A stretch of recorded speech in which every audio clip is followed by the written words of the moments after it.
What's up guys, Jermaine here. Welcome back to AB Daily. And today I've been reading all about this decision by HSBC to stop deposits onto the Binance current crypto exchange. Guys, this is a really important one and I don't quite know how this decision has been made, why it's been made, exactly where people are coming from, but it's a little bit confusing for me.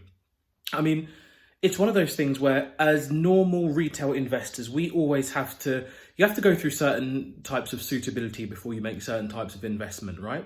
So you go through certain checks before you make certain types of investment. But the whole point with crypto is the unregulated element. So those same checks and balances, they don't exist. And there's a much bigger sense of it, almost investor beware. So if you're investing, you've got to figure out the risk. That's why you've got to do your own research. And that's why you've got to make choices you're comfortable with. So where we get to a point where you've got banks unilaterally making decisions to stop deposits, I'm not sure. As an investor, I'm not really comfortable with it. Because, it's a choice that's being made, taken out of our hands, where really and truly, it's up to us to make sure we make those decisions and we make choices based on our own preferences. And clearly, it's not illegal. Crypto trading is certainly not illegal in this country. And so it's a really concerning kind of move, which I'm not really a fan of, and it moves very much against the nature of decentralized currency. What it really does start making me think about here is kind of where you hold your crypto, right? Because like for many of us, if we've got what we call a hold bag, so this is crypto that we're not planning on trading, we're just going to leave it there. We think it's going to go up in value over time. We normally take it off exchange into what you call cold storage. So for example, a ledger. That is the most secure way of holding your crypto. Just think of it like having a computer that you unplug from the internet. So basically you've got all the data on the computer, but you don't have that internet connection. So you can't have some random person go and hack your machine. That's basically what a move to cold storage is like. And that's what most of us investors with a hold bag would do. You can then have what us guys call a trade bag.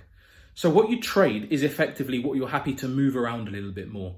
Now, where we've seen a bit of a drop in the markets a few months ago, and with the past few months really, just starting to rebound now, many of us haven't been interested in kind of pushing the trade bag because you're waiting for prices to kind of rebound. So sometimes you kind of hold off a little bit. Yes, there are some people who have been a little bit more active, but many people have just been holding a little bit, waiting for things to kind of rebound a bit and then making their decisions based on that, which is fine. But the key thing is your trade bag is often kept on exchange, because when you keep your bag on exchange, it basically lets you do things the fastest, right? So if right now I decide I want to go and trade out of XRP, I want my currency on exchange because I want it there, it's available quickly, and I don't want to have to pay any gas fees in order to transfer it from my ledger onto exchange. That's crucial. So lots of us are going to be holding our currency on exchange, waiting for our moment to strike. But actually, once you start to reduce that functionality between banks and the exchanges, it's not a great situation. So I think it's going to raise a question about how much we're going to choose to kind of leave currency on exchange. And it has to raise the question about whether we choose to actually start proactively pulling more off exchange. Anyone who's investing in crypto right now, it's a question to consider.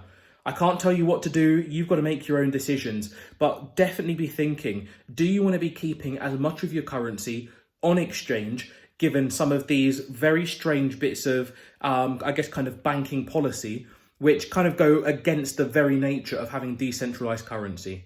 So definitely one to think about for your personal finance.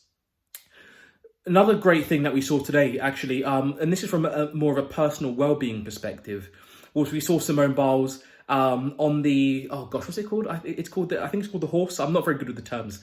Back on the horse, competing for the USA. I think won a bronze medal in the Olympics today. Look, guys, a key reason I'd just call out the whole point about Simone Biles is mental health challenges have arguably been the biggest challenge that we as a people have faced this last kind of year and a half. So, I mean, my absolute view and what I say to anybody who speaks to me is I think all of us have had some kind of mental health challenge. And quite often the question is more about the extent to which we've been challenged, not if, right? That means all of us have probably had some degree of difficulty over this past kind of 18 months, as opposed to have we had it. So when you see somebody acknowledge their mental health challenges and bounce back from it, you always got to celebrate it, uplift them and give them big love. It could be absolutely anybody who we see do it next. And we've got to be there for them to look and say, you know what, kudos for actually acknowledging how you feel. No issue. You've prioritized your health, which is always the right thing to do. Health is undoubtedly the most important thing. You've prioritized that. Good job. And when you come back and you reload and go again, even better. I think on the personal development side, guys, a great thing to be doing is to take stock of your reading. I think we're going into an interesting period where some people are going off on holidays right now. And so, of course, you've got the good choice of a book by the beach. Not too long from that, we're going to be in the kind of autumn and winter period. And again, you're going to be going out a little bit less. And so curling up inside a warm house with a good book is a great thing to be doing as well. Look, I know sometimes it's difficult to do.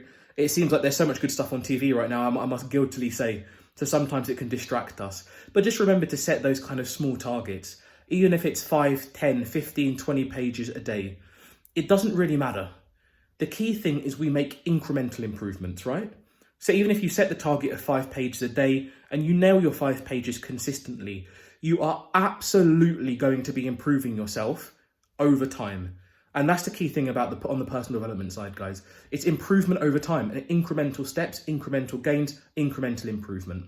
All right, guys, till tomorrow, have an awesome evening. And remember, if you're holding any crypto, think about if it's on exchange.